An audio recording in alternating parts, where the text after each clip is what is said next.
Warfront से एक और बड़ी अपडेट यह है कि इजराइल ने अब इस बात को मान लिया है कि उसे युद्ध में दूसरा मोर्चा खोलना पड़ सकता है। लेबनान की तरफ से अचानक हमले इतने ज्यादा तेज हो गए हैं कि अब हिजबुल्लाह को रोकना उसके लिए बहुत जरूरी हो गया है। गाजा में हमास इजराइल के 44 सैनिकों को खत्म कर चुका है, वहीं अब हिजबुल्लाह भी चुन चुनकर इजराइल के सैनिकों को टारगेट कर रहा है।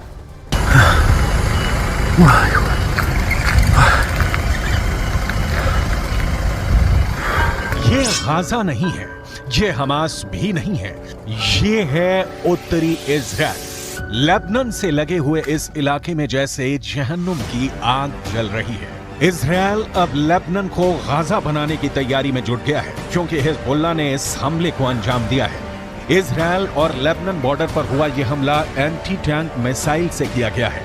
दावा किया जा रहा है कि इस हमले में इजराइल के कई सैनिक बुरी तरह घायल हुए हैं। अगर ये हमला बड़ा लगा तो इस अटैक को देखिए। हिजबुल्लाह के लड़ाके रमीम बैरक के पास एंटी टैंक मिसाइल फायर करते हैं और फिर होता है ये धमाका।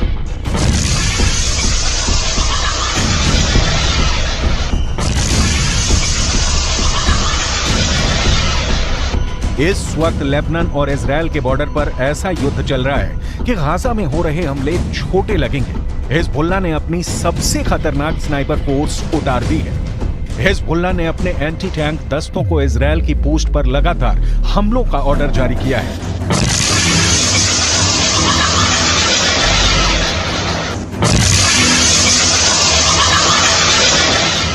इन धमाकों ने एक बड़ी गारंटी दे दी है।